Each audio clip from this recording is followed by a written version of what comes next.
Landmine ডিটেকশনের জন্য আমরা কিছু যন্ত্রপাতি মাইন খুঁজে বের করার জন্য মাইন ডিটেকশনের জন্য যে যন্ত্রপাতি এগুলো আমরা সংগ্রহ করি ইতিমধ্যে বিজেপির কাছে আমরা দিয়েছি। বিজেপির সদস্যরা সেটা কাজ করছে যাতে মাইন দুর্ঘটনা না হয়।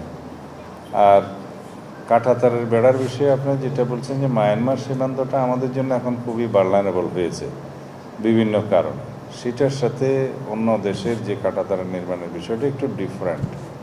আমরা মায়ানমার সীমান্তে সার্বক্ষণিক একটা দেখেছি আরাকান আর্মির সাথে মায়ানমার সরকারের মিলিটারির সাথে একটা যুদ্ধ অবস্থা সবসময় বিরাজ করছে, যার মধ্যে আমরা স্যান্ডউইচ হচ্ছি অনেকটা। তারপরে ওখানে আরও কিছু বিদ্রোহী গ্রুপ আছে, আরএসও, আরসা, আরাকান আর্মি, আরও বিভিন্ন সংগঠন আছে। তাদের অভ্যন্তরীণ অনেক সময় অনেক সংঘর্ষ হয়, যার ইয়েটা স্পিল ওভার হয়ে আমাদের এখানে আসে। মাসালা, মিল্ক ও পিৎজার সাথে thin and crunchy biscuit fit biscuit, যখন তখন ইটিং, যেখানে সেখানে ফিটিং। তো যার কারণে মাদক চোরা চালান, তারপরে এই অস্থিতিশীল অবস্থা এবং অনেক সময় ওখান থেকে এই যে গোলাগুলির কারণে আমাদের নাগরিকরা মৃত্যুবরণ করছে। সেই জন্য এগুলো সব অ্যাড্রেস করার জন্য আমরা এখনও পুরোপুরি ফাইনাল সিদ্ধান্তে যাইনি, তবে আমাদের প্রস্তাব আছে যে আমরা সেখানে কাঁটাতারের বেড়া নির্মাণ করতে চাই 109 কিলোমিটারে। আমরা একজনকেও অবৈধভাবে এখানে পোষিন হতে দেইনি। আমাদের বর্ডার গার্ড, বিজিবি এবং জনগণের সহায়তা আমরা সফলভাবে এখনও পর্যন্ত সেটা ঠেকাতে সক্ষম হয়েছি। কিছু কিছু অবৈধ অনুপ্রবেশ করেছিল, তার সংখ্যা বেশি নয়। সেটা আমরা অবৈধ অনুপ্রবেশকারীদের বিষয়ে আমরা ব্যবস্থা গ্রহণ করেছি, কিন্তু পোর্শিং করতে দেয়নি আমরা কাউকে অবৈধভাবে। তবে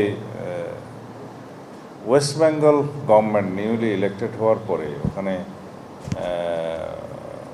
রাজ্য মানে প্রদেশের যে নির্বাচিত সরকার, তাদের কিছু কিছু পলিটিক্যাল এজেন্ডার কারণে তারা এটা হয়তো প্রদর্শন করতে চেয়েছে। সেই বিষয়ে আমাদের বক্তব্য নাই। আমরা কথা বলবো কেন্দ্রীয় সরকারের সাথে। আমরা বলেছি যদি সেরকম কোনো নাগরিক থাকে, বাংলাদেশি নাগরিক সেখানে যেয়ে থাকে, তার তালিকা পররাষ্ট্র মন্ত্রণালয়ে বিধি মোতাবেক দিতে হবে। আমরা ন্যাশনালিটি ভেরিফিকেশন করব, করে যদি সেটা সত্যতা পাওয়া যায় সেটা আমরা যথাযথ আইনি প্রক্রিয়ায় আমরা ফেরত নিয়ে আসব। এছাড়া অন্য কোনো উপায়ে আমরা কাউকে অ্যালাউ করব না।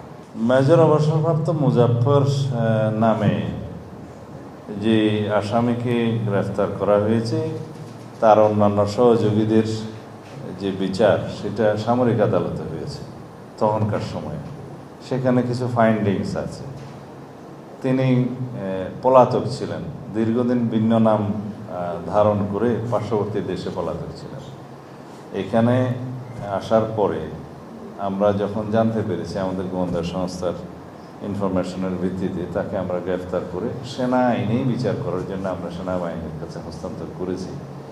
জেনারেল কোর্ট মার্শাল করে সম্ভবত তার বিচারটা নিষ্পন্ন হবে।